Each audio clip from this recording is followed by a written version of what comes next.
Yeah. So, sir, before we go ahead with the presentations and the discussions, I would just take 2 of the minutes to just introduce what Translumina is all about.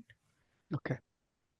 So, sir, the Translumina is basically, I would, a company with coronary interventions and incorporated in the year 2000 with 50 plus countries presence. And Translumina is a great place to work with and has been certified subsequently for almost 4 years now.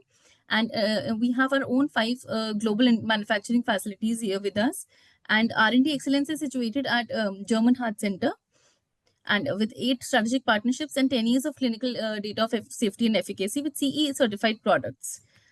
So as of now, sir, we have our manufacturing facilities, as I've just mentioned, in Germany and in Dehradun as well.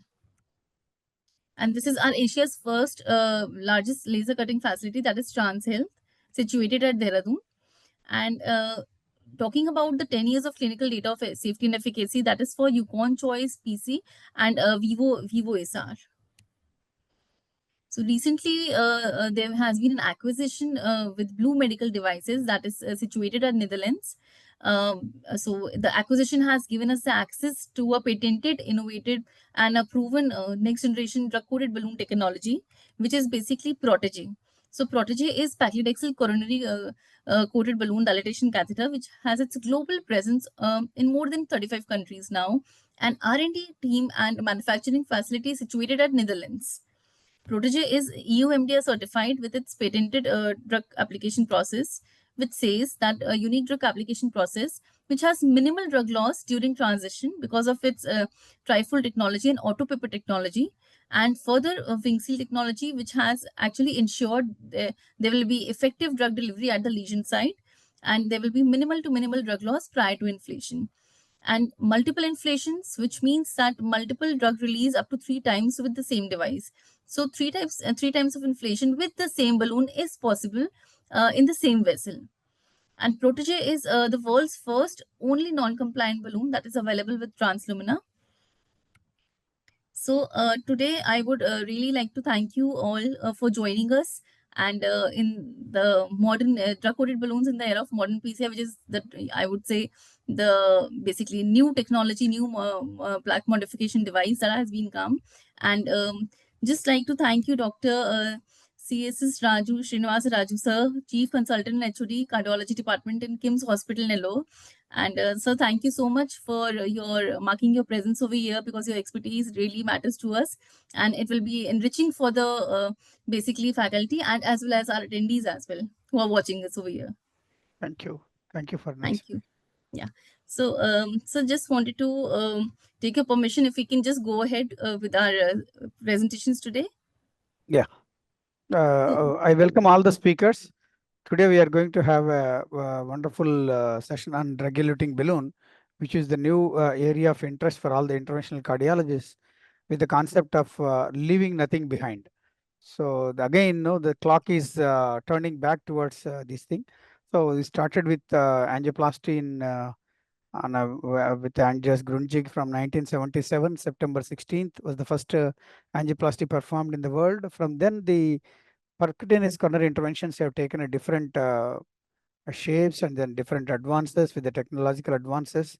And then again, we are in some areas where we want to have the newer technologies like the drug-eluting balloon in selected areas, like not only the ISR or the instant restenosis, but also in the small vessels, long diffuse vessels, and then whenever there are bifurcations, and only in the de novo lesions involving the large vessels. So there are so many. We'll have more insight into the topic with all the elegant and esteemed speakers from across the world, across the India, from north to south. So I invite all the speakers, and then without wasting any time, we'll proceed with the presentations. So, sir, as Dr. Venkata is occupied in the case, so he just asked to continue, and he shall be joining us very soon. So, Okay. if Dr. Arvind sir can just initiate with this talk. Dr. Arvind sir, you are on mute. Yeah, I can start. I can start. Yes, Yeah, yes. Thank you, sir. I'll just stop sharing.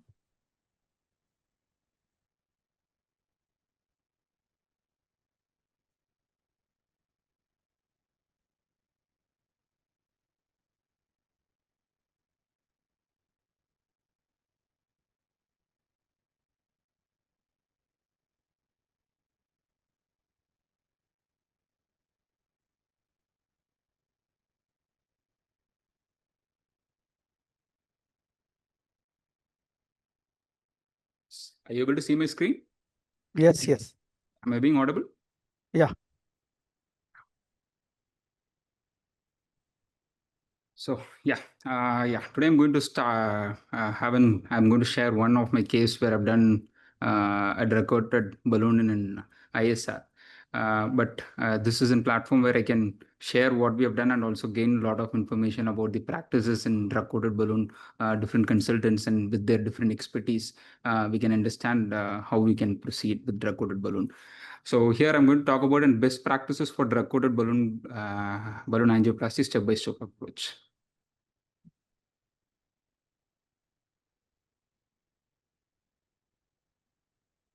So coronary drug-coated balloon angioplasty is a valuable technique for treating CAD, particularly for ISR and certain de novo lesions. Here it's going to be in step-by-step approach incorporating the best practices that are available. So for drug-coated balloon, the most important thing or the only contraindication when we cannot use a drug-coated balloon is going to be when you don't have a proper lesion preparation. When there is no proper lesion preparation, then there is no point in putting a drug-coated balloon. So that is going to be the most important step for us for doing drug-coated balloon. So we'll have to optimally prepare the lesion with 1:1 balloons so that we can effectively deliver the drug so that there will be very minimal need for us to do any bailouts after that. Okay. So initial dilation, we can use in semi-compliant or an NC balloon with an 1:1 balloon to vessel diameter ratio. In difficult lesions, yes, we can go for, rather than a semi-compliant, we can go for a non-compliant. If needed, we can go for a cutting or scoring balloons, or even rota IVL can be used here. So the common thing is, if we are going to use the higher techniques, say we use a cutting balloon and we end up in a dissection, can we use a drug-coated balloon? Yes, of course, we can use a drug-coated balloon in when there is a dissection which is non-flow limiting, especially a type A or type B dissection, where the late lumen loss at the end of 1 year is going to be considerably better in those patients who have a type A, type B dissection which is non-flow limiting. So using proper preparation of the lesion, using a cutting balloon or an even required and rotor and IVL should not be a contraindication, thinking that we cannot use DEB if you are going to go for an higher balloons. I even see people who don't use 1:1 balloon dilatation, thinking that there will be a dissection and will not be able to use an DCB. I think that should not be a criteria. A proper lesion preparation is very important because it is not only on the day of the procedure, it is the follow-up when we look for lumen loss. This is going to be very important in preparation. So what should be our assessment at the end of lesion preparation is confirming the pre-dilatation balloon is fully inflated and appropriately sized. We should aim for residual stenosis should be less than 30%, especially for the main branches, it should be less than 30%. Ensure that there is an TME3 flow. We should exclude an flow limiting dissection. Type C are higher. If it happens, then we cannot use DCB. We should go for NDES. So for a drug-coated balloon, whatever I said before, optimal lesion preparation, balloon to vessel ratio is 1:1. Use whatever modality needs to be done, use it. And when you get an acceptable result with the POBA, and even if we say we want to use imaging, there is data emerging that in comparing with IVUS and non-IVUS, using imaging and non-imaging, the data was far better results were achieved when you used a drug to IVUS imaging to do an 1:1 balloon dilatation and then do DCBs. So this is the time. After the lesion preparation, we can use imaging, and I don't think we should be using the DCB should be the last hardware that we use when we use for the DCB should be the last hardware in your procedure. So and the DCB to vessel ratio should be 1:1, rapid delivery, nominal pressure, and go for 60 seconds of inflation. So what is the result assessment after lesion preparation? It is crucial to decide whether to proceed with DCB or opt for stenting. Indication for stenting is when after proper preparation, if we have a significant recoil, that is more than 30% residual stenosis is there, you should go for a stenting. If there is a flow limiting dissection, that is type C or higher, if you have a staining, type C is nothing but you have a dissection, but the dye stains there. or if there is an TME2 flow that you're getting or any signs of ischemia, you see, we can do it.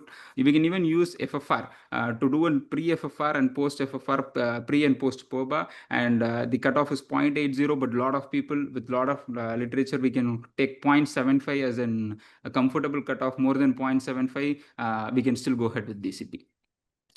So DCB angioplasty, primary for drug delivery, not for further lesion dilatation. So sometimes we see a type A lesion, and we want to put for the shortage of time, if you want to put directly in DCB, those are the times we see most of DCB failures happening. That too, early in the learning curve, people would want to think, oh, this is going to get dilated with just with the DCB. We're going to inflate for 60 seconds, which shouldn't be taken for granted. Always in proper SC balloon dilatation, step by step goes SC. If not, then go ANC. If not, then go for higher balloons, as we do for stenting case. So procedure DCB handle the DCB very carefully. Avoid contacting with the balloon surface to prevent drug loss. Position the DCB to cover the entire pre-dilated segment, and always better extend 2 to 3 centimeter beyond on each side to miss and geographical miss. The DCB diameter should be should match the target vessel diameter. Inflate the DCB to nominal pressure only. Don't go higher. The same thing that can happen with our NC balloons, we can extend the dissections, or when the balloon ruptures, we can dissect the vessel. So always try to stop it at nominal pressure. And the drug delivery time, ideally we should follow the manufacturer's recommendations, and we should go for 60 seconds of drug delivery time. So aim for an expedited delivery to deletion. So the tracking should not take more time for us to go reach there. We should go as quick as possible. Say we are going to use something like, you think it is going to be a difficult crossover, we want a guide extension or something, all those things should be prepared. Only then the DCB should be taken to our target area. And avoid post dilatation. Once DCB is done and you think we have not prepared well, let me go dilate again, all those things should be avoided.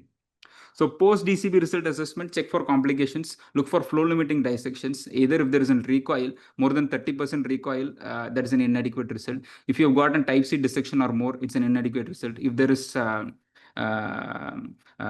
the flow is reduced, it has gone to a TME2 flow, then it is also not a good result. So how do we manage complications? Type A, type B dissections are often non-flow limiting and may not require intervention. I would say those are all the good results. Achieving an stent-like result is not the great result. A result with type A, type B dissection and then using post-DCB, those cases when we follow up over a period of time is when where we'll have actually very good results with lesser lumen loss. So bailout stenting, if significant recoil or flow limiting dissections occurs after DCB angioplasty, bailout stenting with a DES may be necessary. Non-flow limiting dissections, close observation and follow-up. So ideally what I do in my practice is, in this type A, type B dissections, I wait, I keep my wire inside, I don't lose my access. I give and wait for 5 to 10 minutes, or if I'm working with an, say I'm doing an OM and I have an LAD work to be done, I finish the OM work, I leave the wire there, I just go finish my LAD work and then come back and check, see if all is okay, if it is still not flow limiting. And it does usually worked out for me well, and in follow-ups also the patients are doing good. Specific scenarios in bifurcation lesions. DCB can be used for side branch angioplasty, often in conjunction with the main vessel stenting. Scoring or cutting balloons are often preferred for ostial side branch lesions. For diffuse lesions and hybrid strategy, that is proximal you want to stent and distal you want to do DCB angioplasty, it might be considered, especially in our practice scenario. All those diabetic patients who have diffuse diseases, we don't have to metal jacket the entire vessel. Now we can use in long DCBs down, and we can with imaging find a good target landing zone, and we can do shorter stents. And even in CTOs, the hybrid strategies can be followed. Say for example, in the CTO segment alone, we can put a stent, and if there is a diffuse disease downwards, we can use a drug-coated balloon. So DCB treatments approach for true bifurcation lesions. So optimal preparation for the main branch and side branch, 0.9 to 1 is what we'll need to do. And for main vessel, I said non-flow limiting and residual stenosis less than 30%.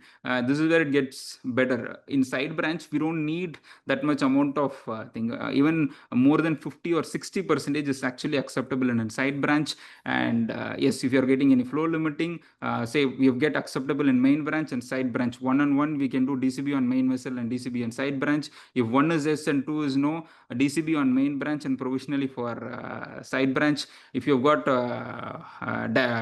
non-acceptable in main vessel, then you can go for a DES here and DCB, and that is the combination we can play. So almost and everywhere what it goes is we don't need to do true bifurcation stents. We can actually go for main vessel with a stent, and we can go for a side vessel with an DCB. What I usually do is I sit in the end. I use my DCB in the as the last thing. I take my main vessel with an NC balloon for kissing, and I take a DEB on the other side, kiss it and come out.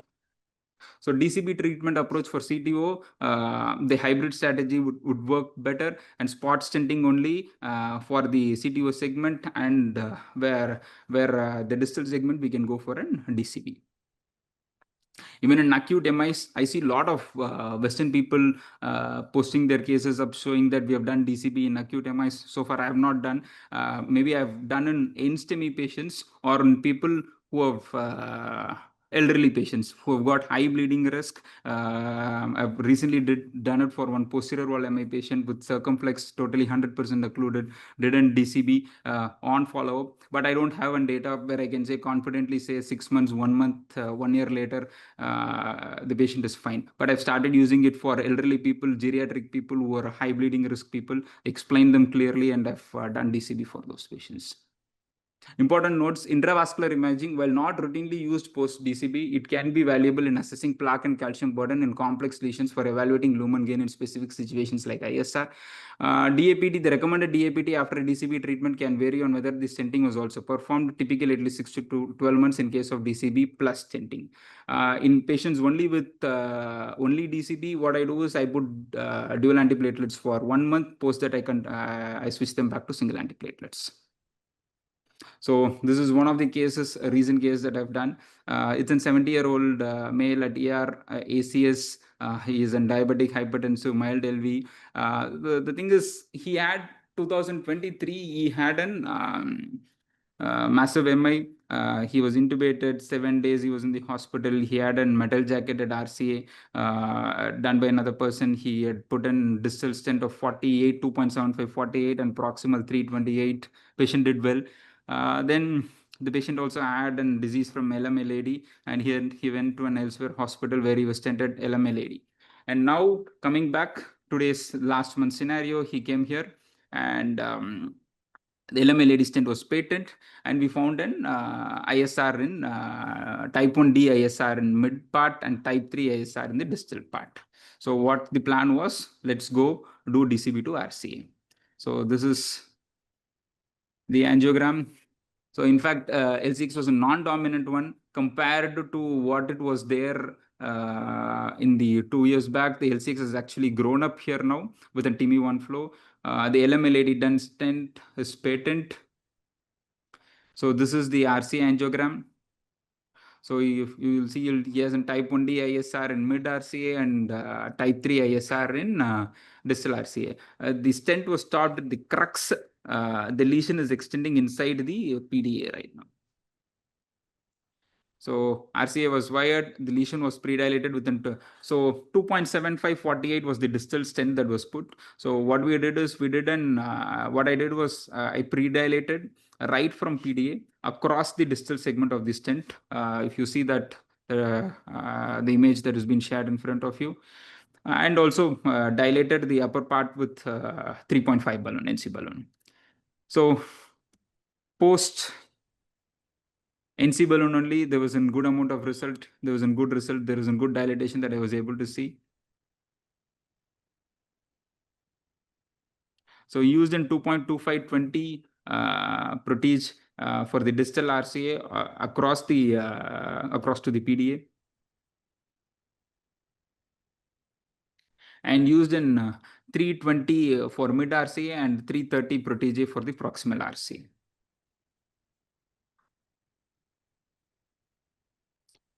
So post NC and DCB to mid and proximal RCA, TIMI3 flow is achieved.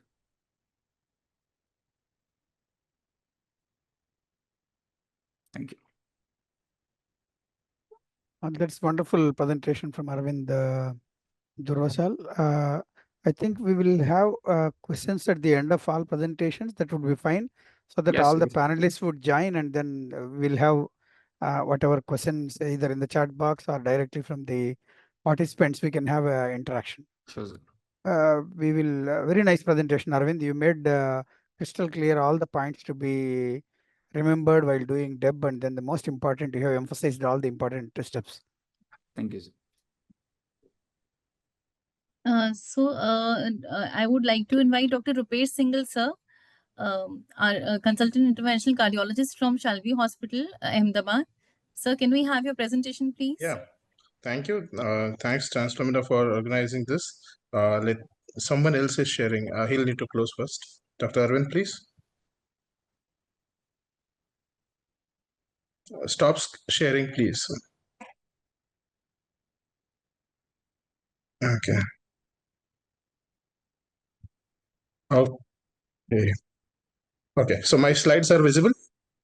So Yeah. Dr. Arvind did a very good, I mean, it was a very impressive presentation. He covered a lot of aspects. So my topic is patient selection. So DCB, who should get them? To know that, like, we have been doing stents in and out for quite a long time, and we all know why stents fail. So despite all our best efforts with the contemporary DES, with the good generation, the fourth generation DES, there is still a 2% lesion, on an average 2% lesion failure rate that is seen, despite all the therapies, all the optimizations that we do. And DCBs have been introduced, like it's like a life coming full circle. So DCBs, as pointed out, they are a drug delivery mechanism without leaving a permanent implantation, and they serve as an alternative to DES, particularly in where you have this area where, like, you might say the DES might be unsuitable. So this concept is leaving nothing behind is gaining popularity. Reason we are able to deliver the drugs properly with this therapy, which is now a lot of evidence has come, which I will share. And we are getting better and better at accepting which dissections to accept, which dissections to treat. With the advent of imaging, our angioplasty has become more precise. So the rates of acute vessel closures have actually gone down, and hence we can just do a DC pen pull off. So traditionally, as of now, the approved indication for the drug coated balloon is ISR. A lot of studies are going on, and real world usage has extended into small vessel disease, tortuous vessels, high bleeding risk patients, bifurcation lesions, and selected ACS patients. So I'll just go through these cases on one by one, and let's see how we have how DCBs perform in all these segments. So as very nicely pointed out, it comes down to optimal lesion preparation. And what needs to be borne in mind is DCB is just a method of drug delivery. It is not there for lesion preparation. We need to ensure that lesion preparation occurs before we are doing the final coating with the drug. So in-stent restenosis, the oldest known nemesis of stents, and we have seen an era of BMS restenosis. We have seen an era of DC drug DES restenosis. A lot of data has come with the use of DCBs in BMS and DES restenosis. In this table, I summarize the data of the DCBs in BMS restenosis, and what this data essentially summarized that DCBs were non-inferior to DES in treatment of BMS restenosis. DES restenosis is a different ball game. Initially in the trials like PEPCAT DES, which were and RIBS4, which were relatively older study, DCB were just keeping up DES, but with the more recent ISAR desire, DCB and DES did similar in terms of DES ISR treatment. So in the most recent DLDES study, this chart is from the DLDES study, which was published way back in 23.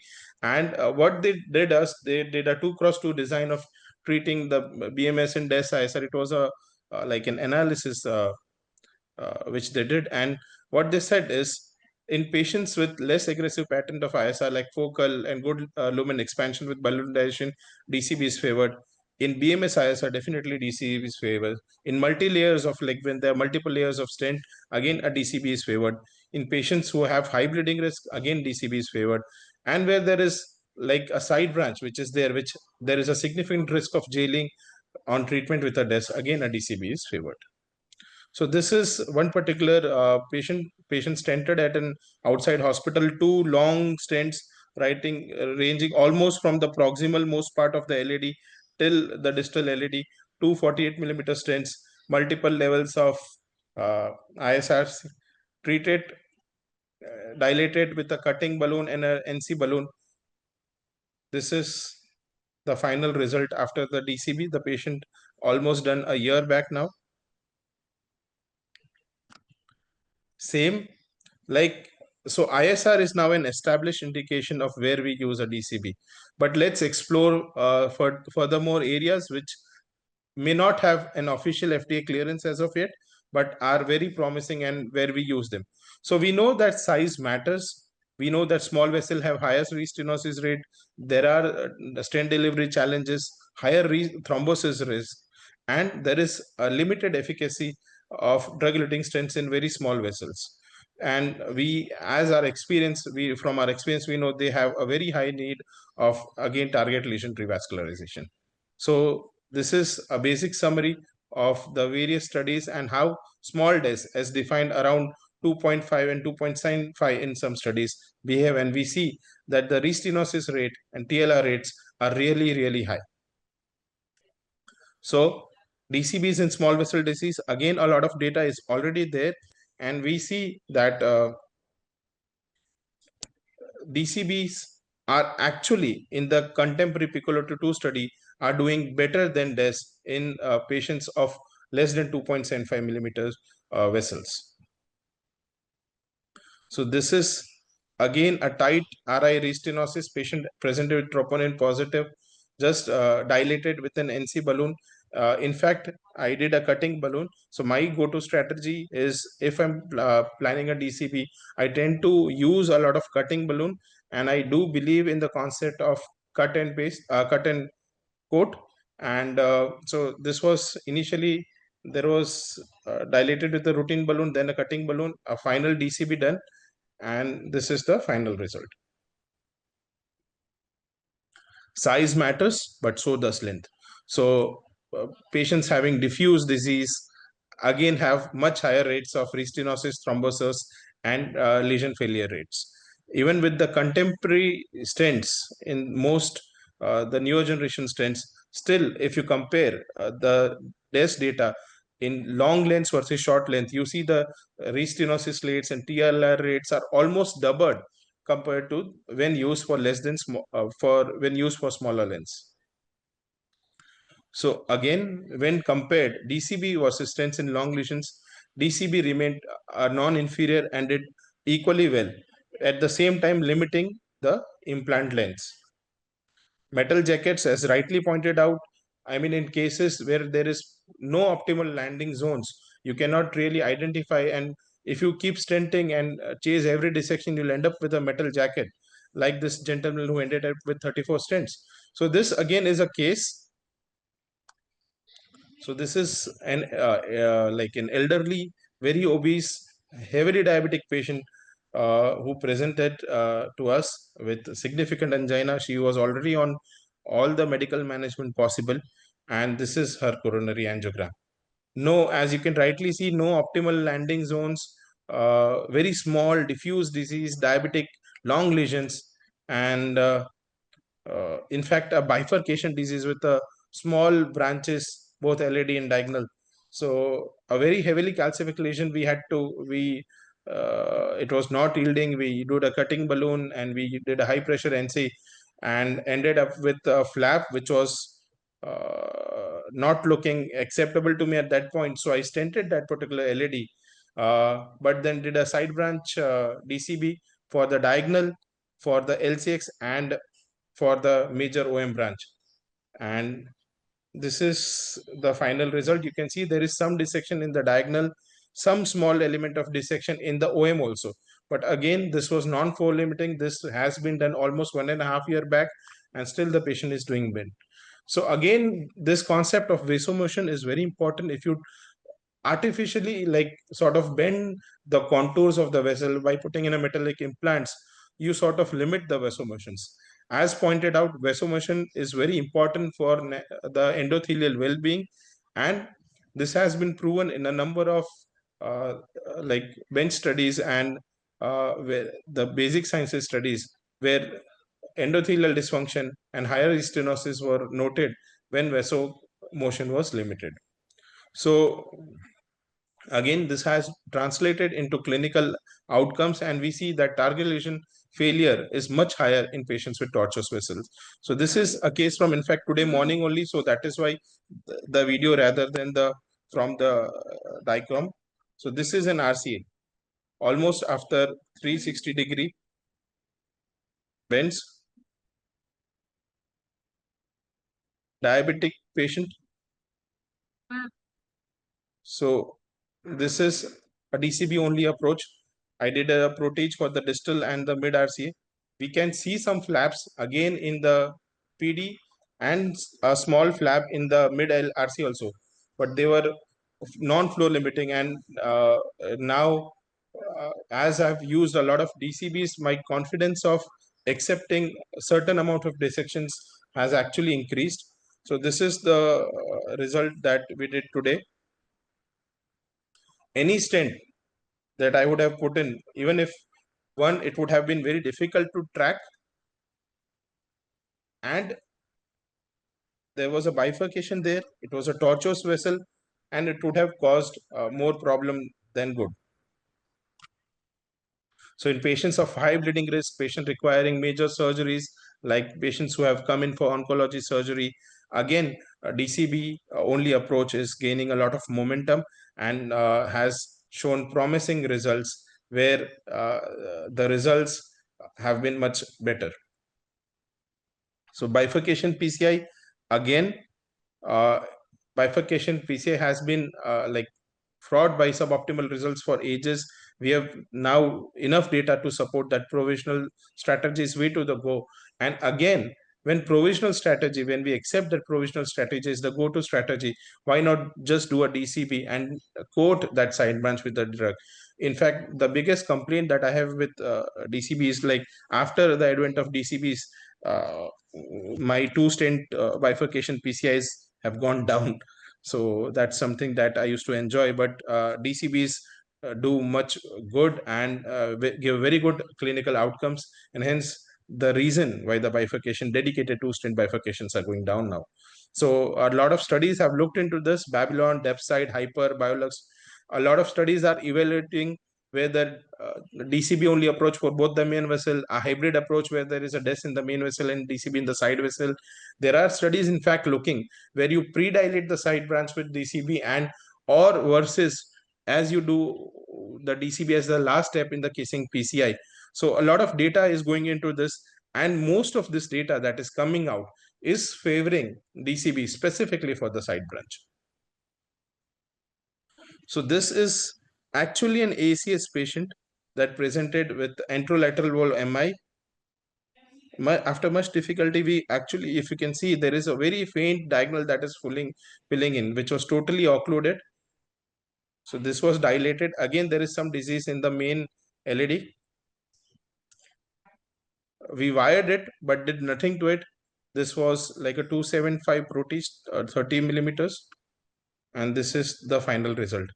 Again, there is dissection in the side branch, which we were very confident in accepting. This was a 78-year patient, and this has been more than 6 months now. So our experience with DCB has been very good, and ultimately it boils down to, like, why do DES fail? How often will the patients come back for revascularization after a DES? What if there is some stent thrombosis? What if the patient needs to stop the drug, DAPT drugs? So what to do? And ultimately, DCBs are providing an answer to this question, provided we use DCBs appropriately. The idea is to select the proper patient, have very optimal lesion preparation, assess whether you have done a good job at lesion preparation, and then do a DCB. So this is a slide which I would like to repeat. It comes down, please prepare your lesions properly, please pre-dilate properly, use cutting balloons, rota, IVL, whatever be needed, and then use a DCB to deliver the drug. So again, this is not saying that DES is out, but yes, and a synergy between DES and DEB will give you the best results. Thank you. Thank you, Dr. Rupesh. That is again an excellent presentation.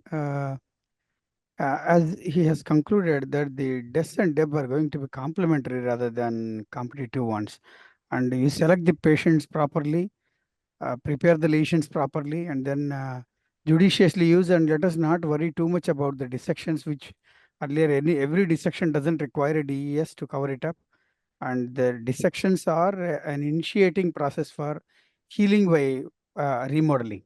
So they leave them, allow the vessel to dilate and heal it by itself. And because there is a drug coating there, it's not going to really cause any acute recoil, or then no more fears about leaving them alone. And then they heal by themselves and result in a what you call leaving nothing behind, and then no metal.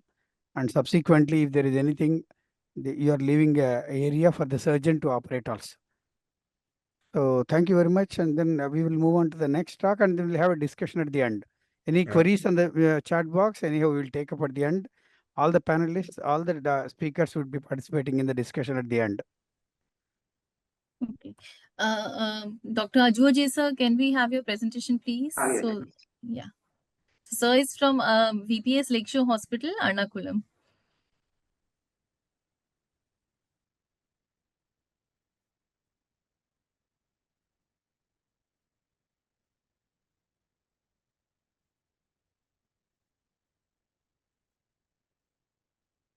Good evening, sir. Good evening, everybody. Today we'll have a small discussion on what the role of DCBs in side branches and small vessels.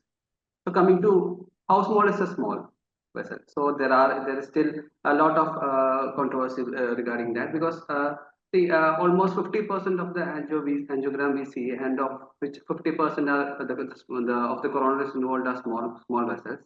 And of that, Dr. Ajay, can we have can you switch over to presentation mode? So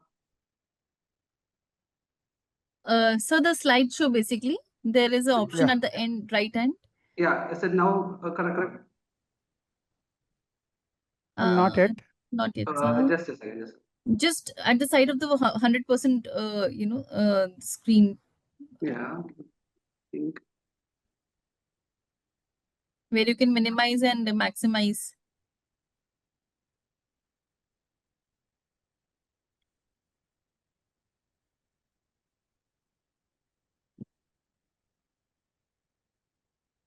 Just a second, I'll just open it. Sure. Yeah.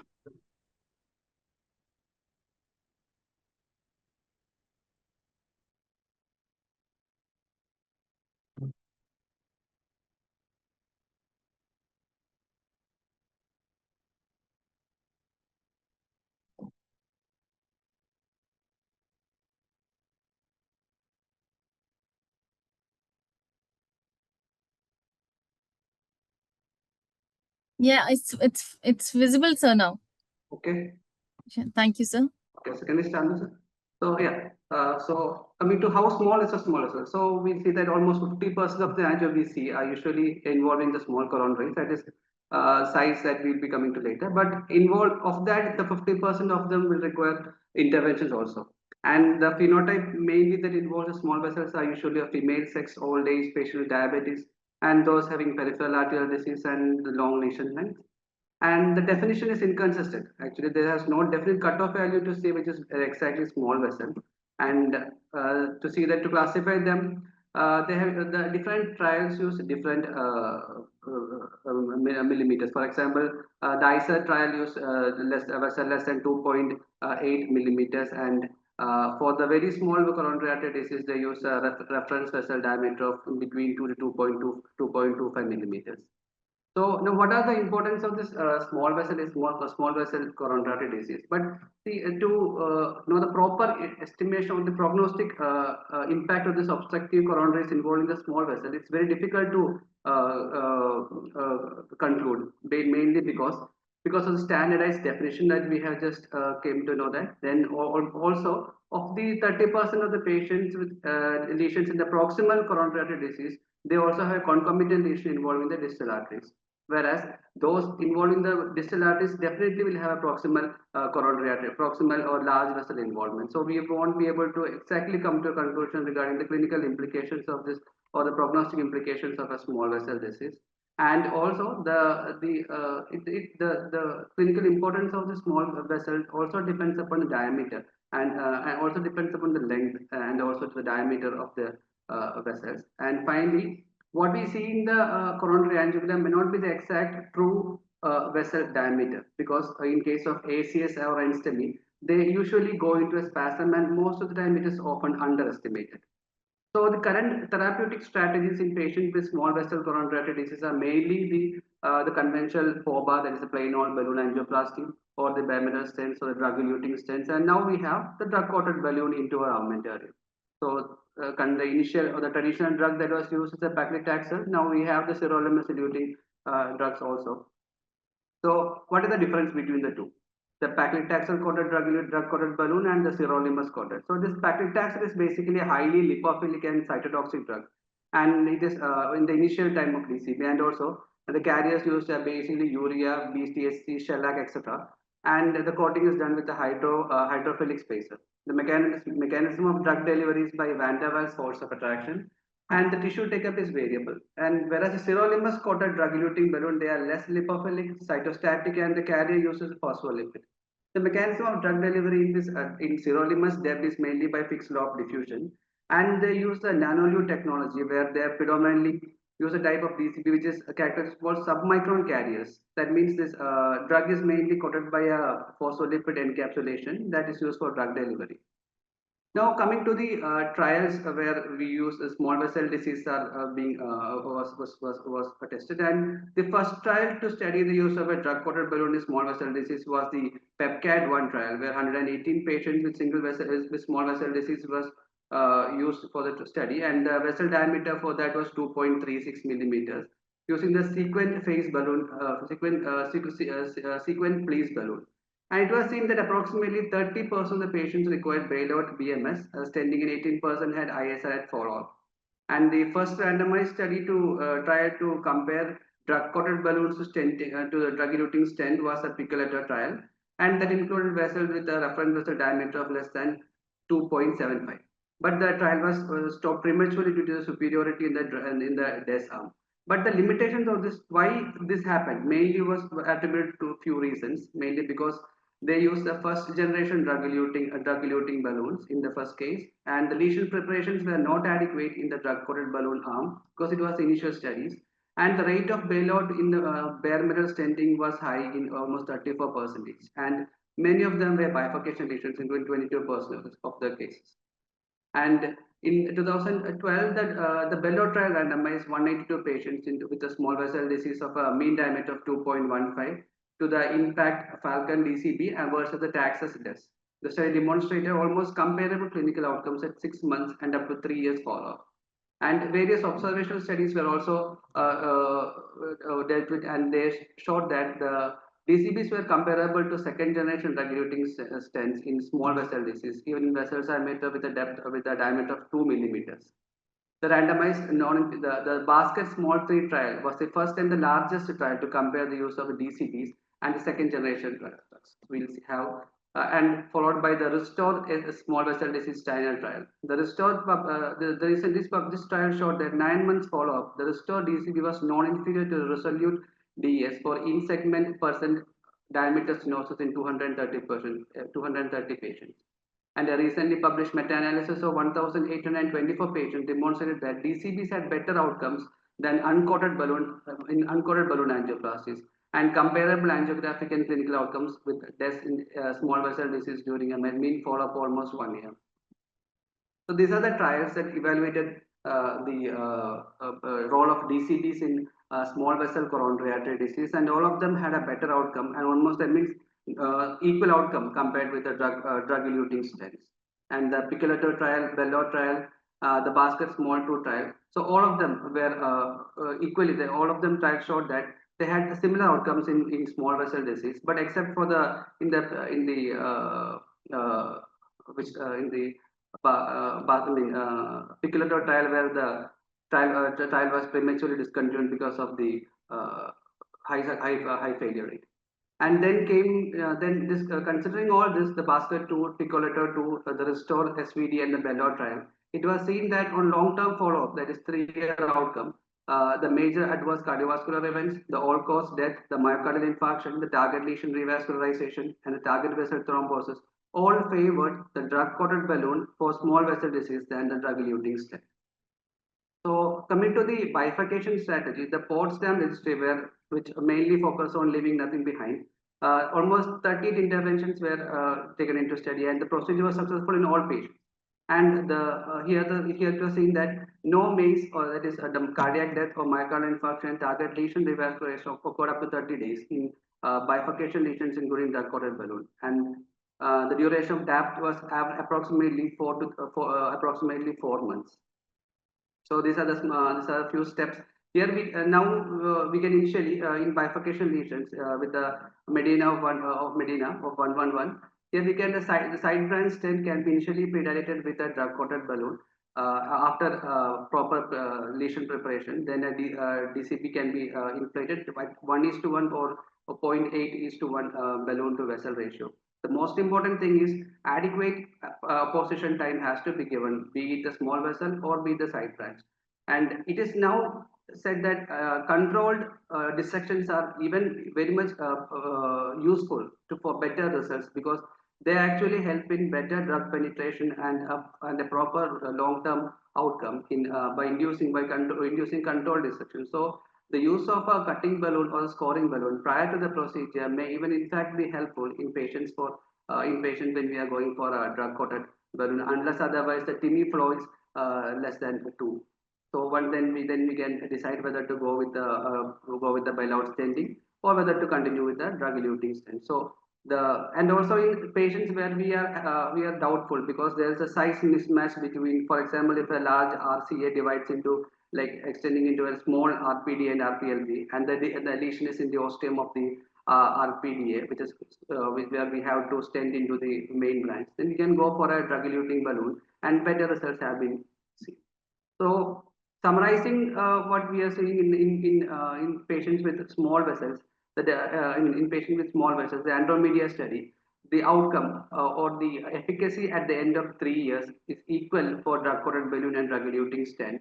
And even the composite of all-cause death, myocardial infarction, target lesion revascularization, or target lesion thrombosis at the end of 3 years, that is, safety outcomes even were better with the drug-coated balloons when compared to drug-eluting stent. Now, it's a small case of it's a straightforward case of two vessel disease involving both LAD and major OM. The LAD was dealt with, and PCI with the drug-eluting stent was done for the LAD, following which 2 by 30 millimeter protege was done, and inflated for around 90 seconds, and a decent result was obtained. And in such cases, we can easily see the length. Though it's a small vessel, the length of the vessel is quite large. So in such cases, score better with a drug-eluting balloon than a drug-eluting stent or a plain old balloon angioplasty. Thank you.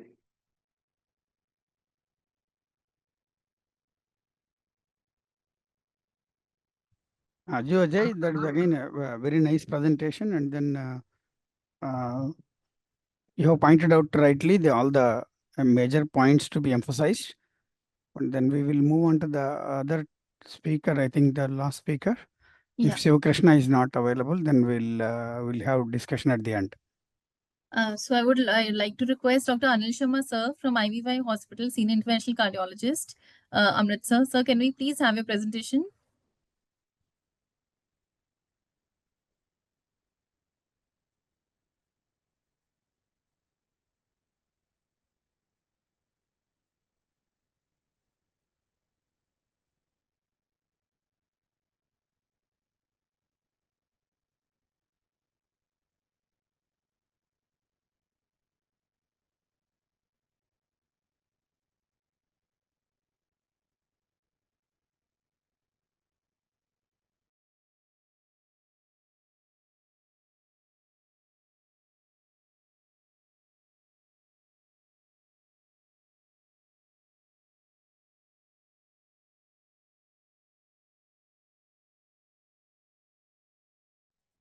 Meanwhile, I request the other participants, if you have any special queries, please put them in the chat box, or you can directly introduce yourself and raise the questions.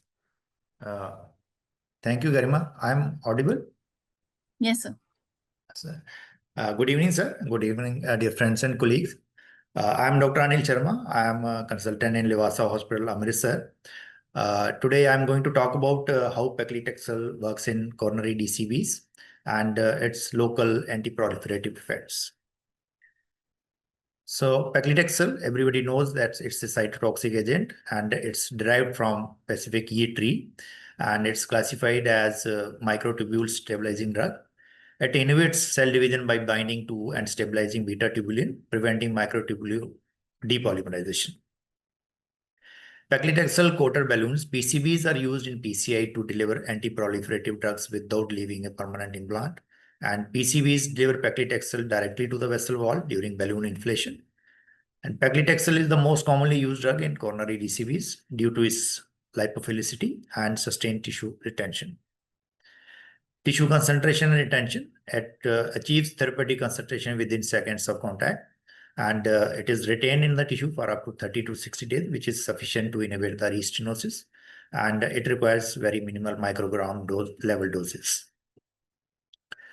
Mechanism of action of paclitaxel and its anti-proliferative effects. It is depicted in this diagram. Basically, it acts on microtubules and it arrests the G2 and M phase of the cell cycle.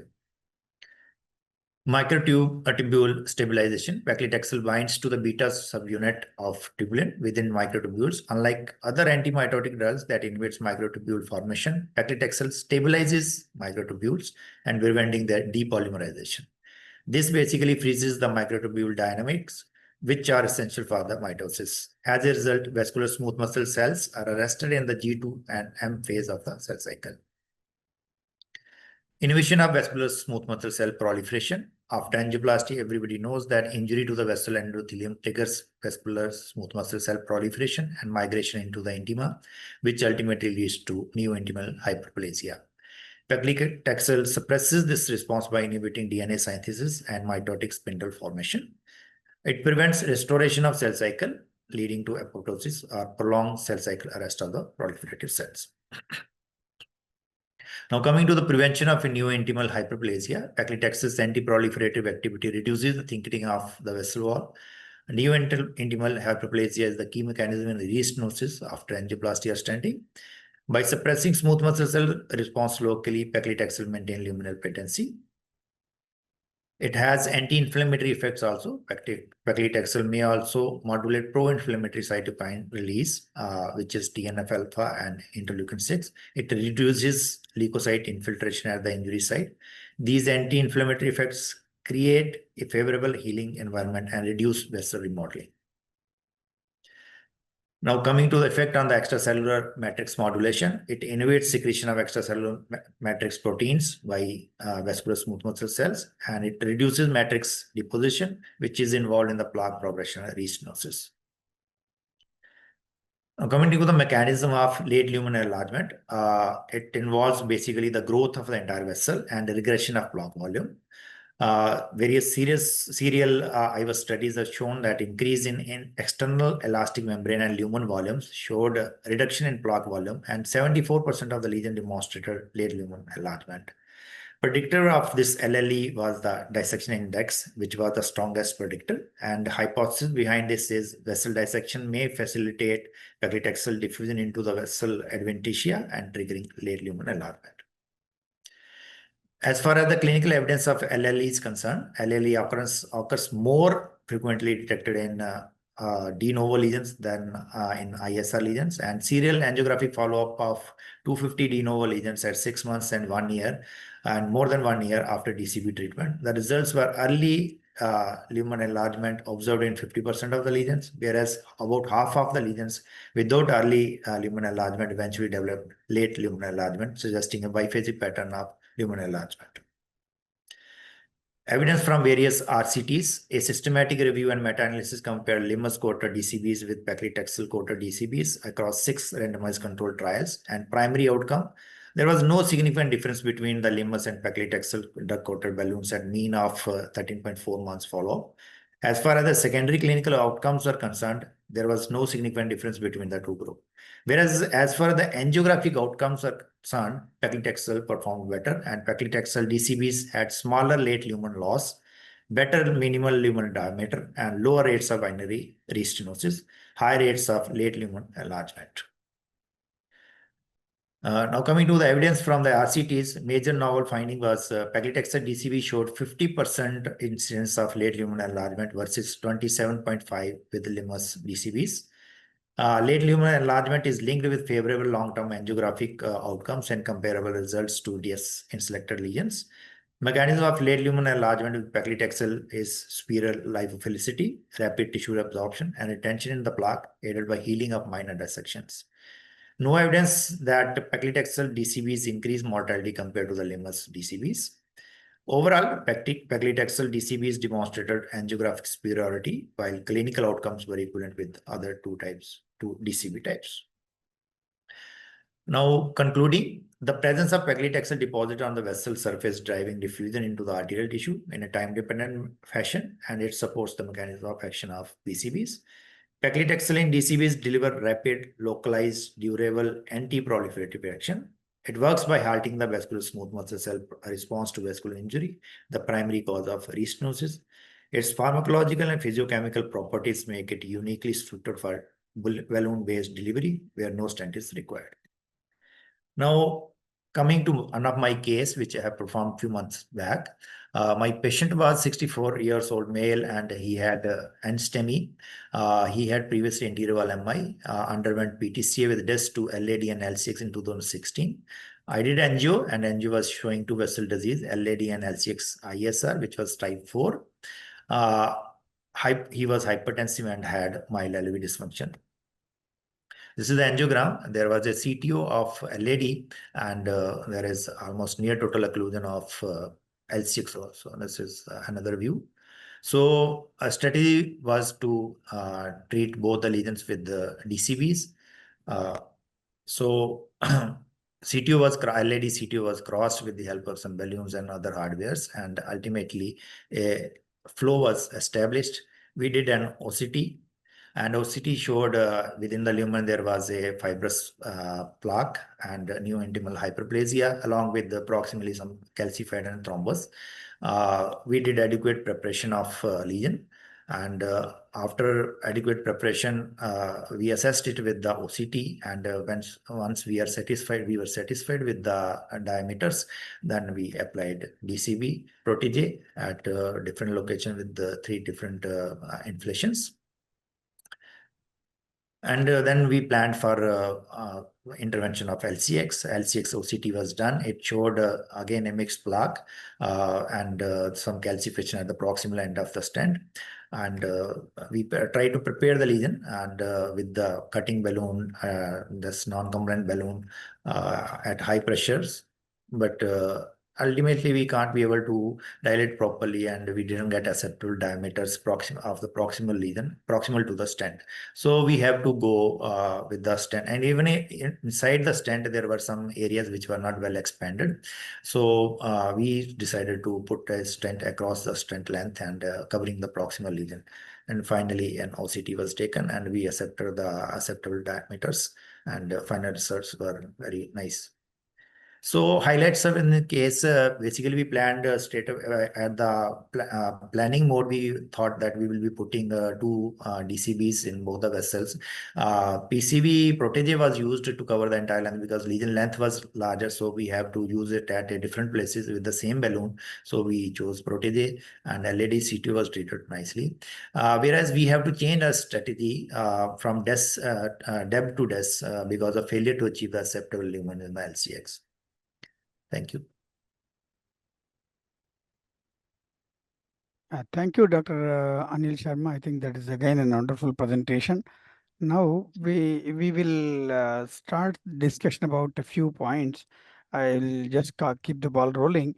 My initial question is, so you have taken a one balloon and then as it was thought, then dilated at 3 places with say inflation of maybe 30 to 60 seconds at Yes, each sir. site. Yes. So, how efficacious will be the third inflation in the same vessel when compared to the first? And how is the drug distribution released at the three different sites? And will there be any difference in the what you call the recoil rate or the restenosis from the first inflation to the third inflation at the end of maybe 1 year or 2 years?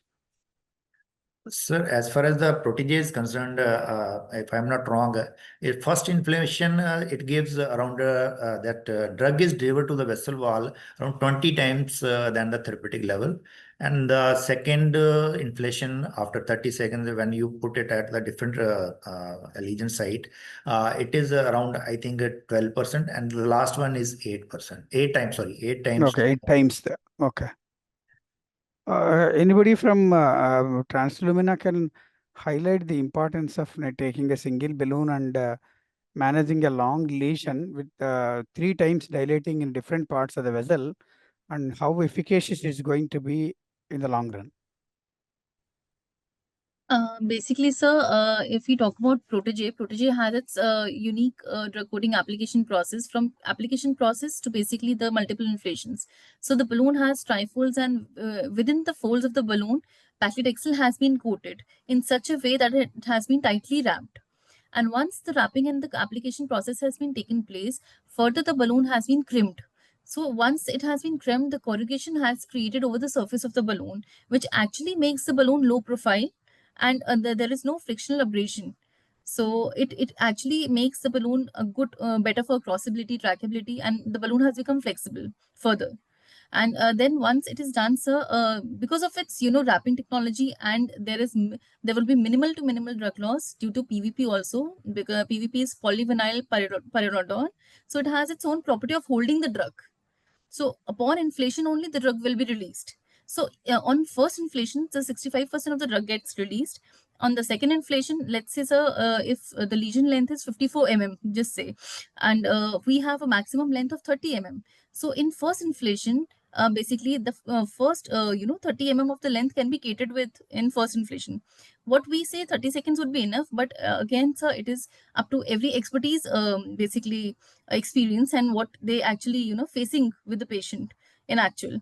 So on the second inflation, then again 25% of the drug gets released, and in the third inflation 15%. And even at 15%, so it is still above the therapeutic dose of paclitaxel, which is 1 microgram mole per liter. Just a small question. What about the blood? What about the loss that we'll have in the stream while taking it from the from outside One the part. patient side? So you said and math of 100% worked out for 3 dilatation. So what about the loss that we are going to have before inflating the balloon? So, sir, basically it has been designed in such a way that there will be minimal to minimal drug loss. Actually, it has no drug loss, but still, to accept the truth, it has no drug loss, sir, as per its technology that has been manufactured in. Okay. So that means to say that we That can is the take reason, sir. Yeah, we so can that is take the reason we are enough saying. time. The regular time of other DCBs where we say we have to deploy it within 2 minutes. So 2 minutes, yeah. that does not go well with Protege. I can take good 5 to 15 minutes before deploying it. Yes, No, sir. the time of reaching the vascular site is 2 minutes. But the question is, when you start inflating, at each time you are inflating, say, 60 seconds. So the whole time is going to be, suppose you give 3 inflations for the same balloon. You have taken 2 minutes or 1.5 minutes in reaching the site. And again, you are taking 2 to 3 minutes. The whole process lasts around 4 to 5 minutes.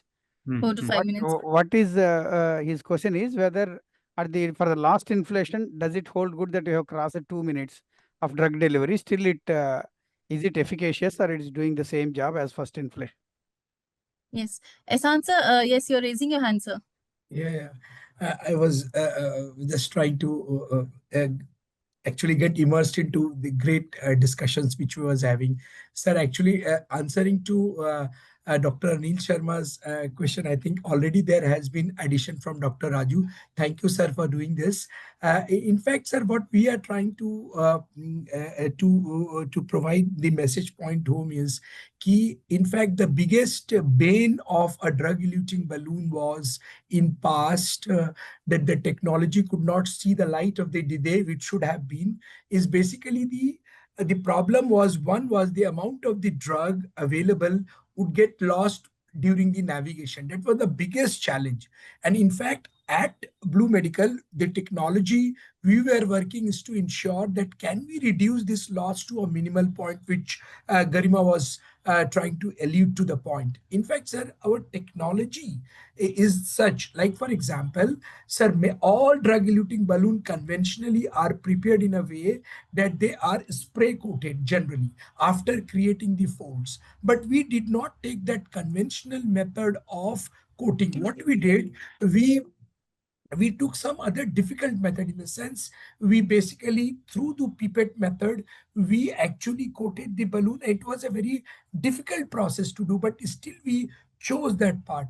And then what we did, we crimped the balloon, and then we also coated with polyvinyl propylene, which also holds the drug.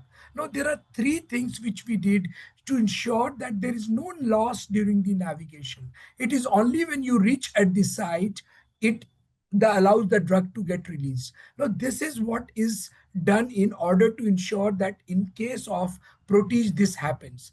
Now, having said, as a corollary to what Dr. Anil sir said, can we take time? Sir, it is not well studied, but looking into the fact, making 1 + 1 is equal to 2, perhaps could be if you really require it. But one thing is for sure, that you do not have loss of drug while navigating the vessel. That's for sure.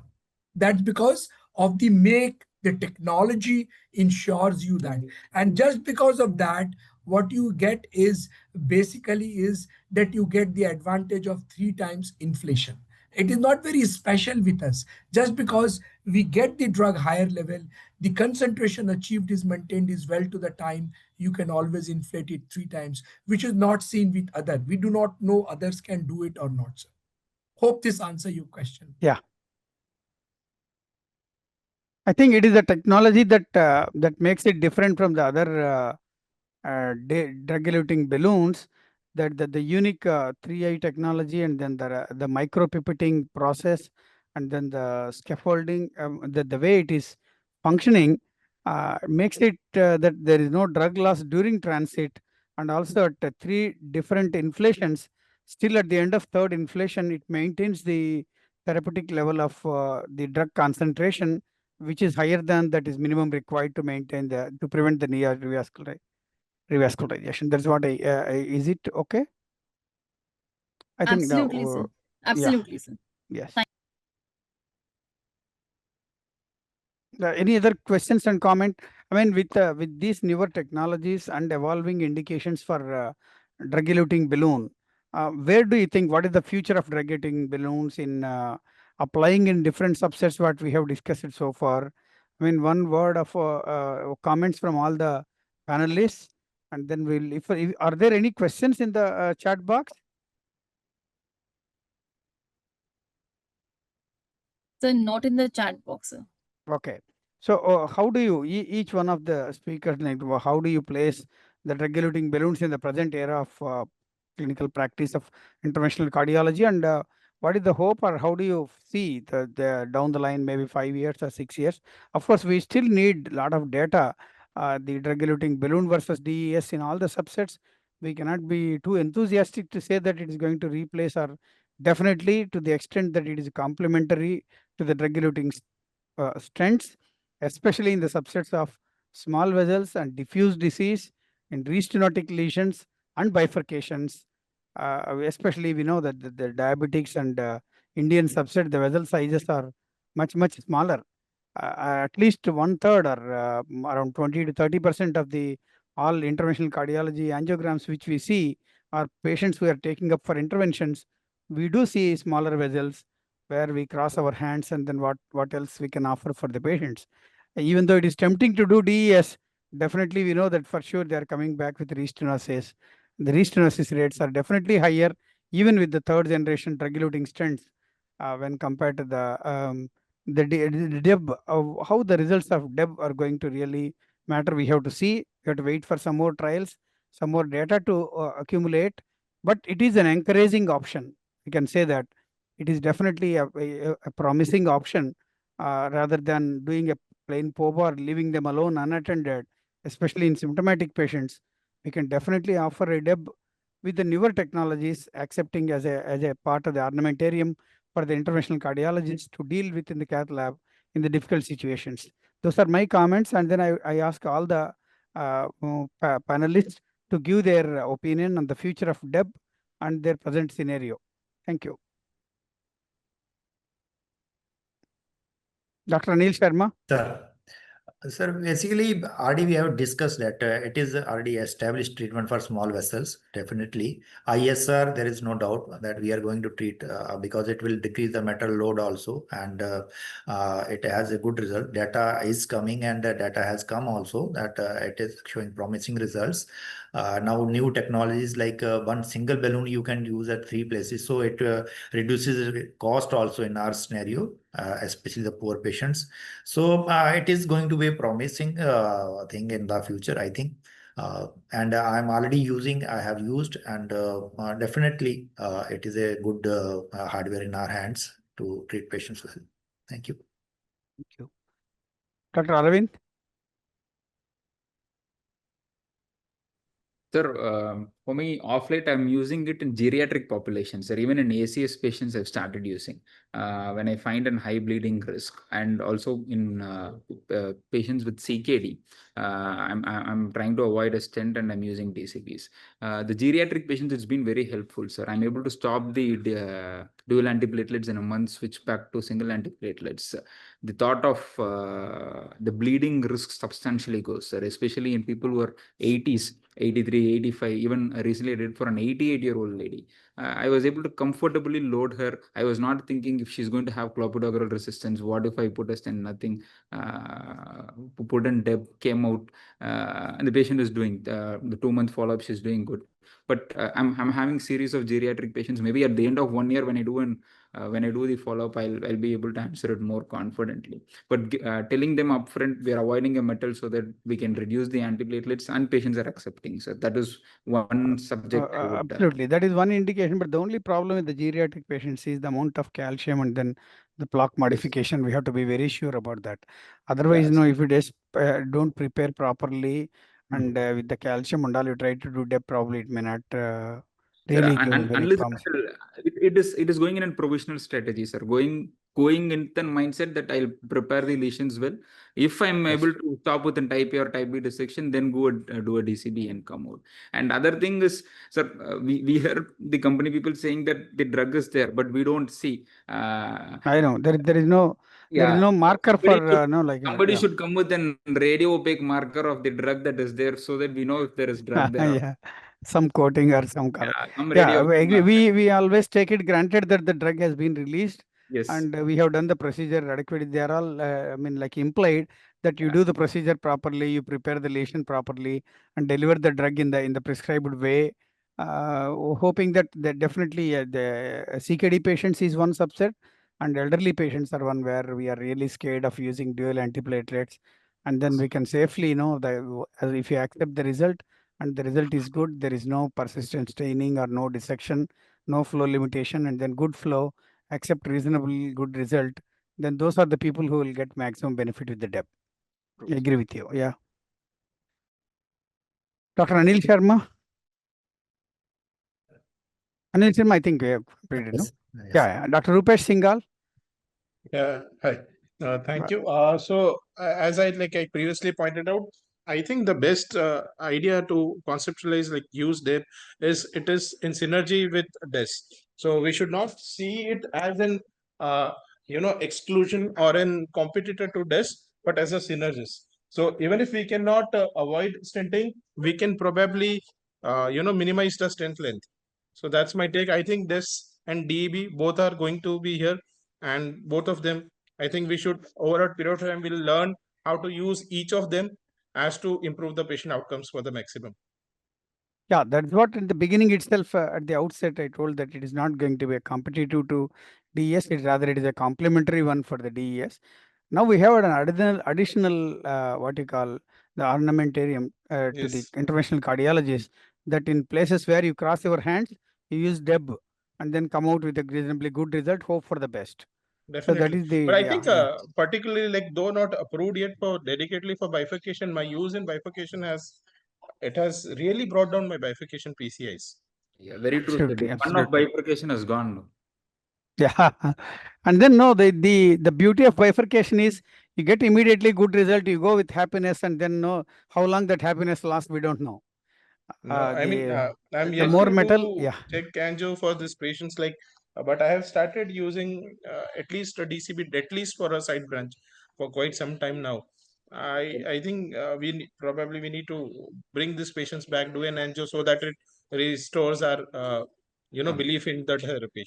I think soon we'll get, there are already some trials, and then soon we'll get a lot more data about that is very attractive concept. Do the DEB for the side branch and DS for the main branch looks very attractive and makes sense also. And we are Let us also hope looking for, at that angiographic pleasure of TIMI3 flow, sir.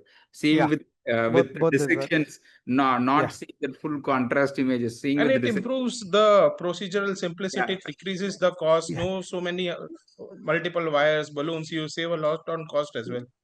yeah, and improves the longevity of the cardiologist also. Yeah, true. The stress that is going with the biceps, I mean bifurcation and all, no, that is gone. Yeah. Anybody left over? I think one more speaker. I think we have covered everybody. Yes, I believe so. If you can just allow us 5 minutes, as answer Yeah, would just like please, to. Sir, please, I wanted please go you ahead. all to, sir, go with one thought which I keep on talking to each intervention cardiologist. Sir, this I am talking as a capacity of being basically a student of pharmacology, not as a doctor. I don't qualify you to become a student of yours, because I always believed and premise is a student of a doctor is also a doctor, and I am not anyone of that.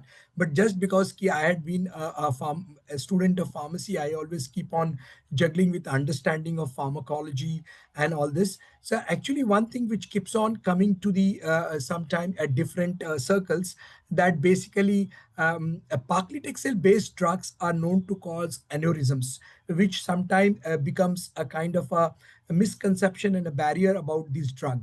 In fact, aneurysm is about 0.3 to 3.8% is seen with any sort of PCI, as per any data I can share with you from Euro Intervention 1 data.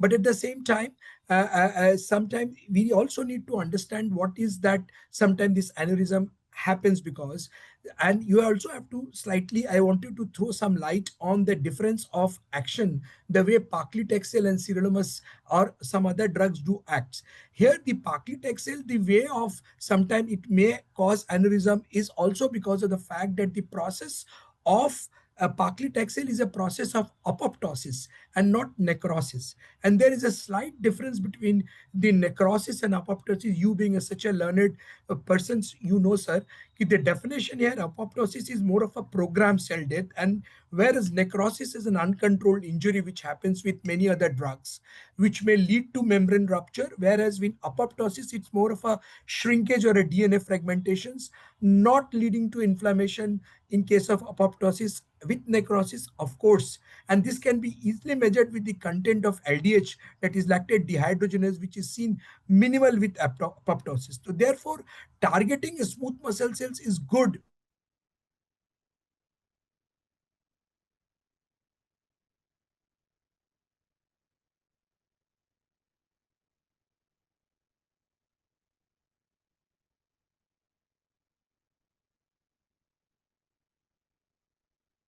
What happened? We lost your voice.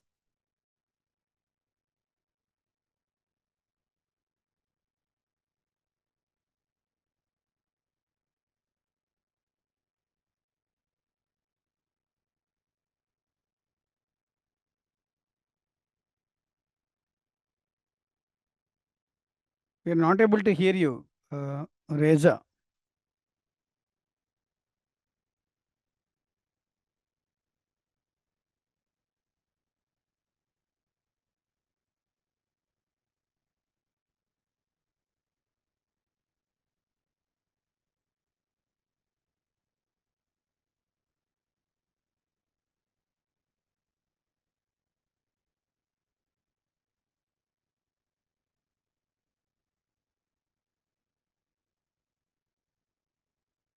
So am I audible? Yeah, please. Yeah. I think we lost him. There is some technical problem there. Yeah, yes, sir. Yeah. No problem, sir. I would just like to thank you all for, taking your time out. And I believe it would take some more time otherwise. So we'll be connecting it again, sir, maybe, and in some other time. Yeah. So I think it's a wonderful session on regulating balloon, and Yes, then a lot yes. of learning points, exchange of views, and I really enjoyed the session. Thank you, Translumina, for organizing a very Yeah. nice. So, sir, today we had all our expertise from North, East, South, and West. So Yeah. it had been a very wonderful time. Across India, and then thank you all. We have done a wonderful job, all the speakers. Yeah. So have a nice time, and then good night all. Thank you. Thank you very Thank you much. so Thank much, sir. you. Thank you. Thank you. Thank you.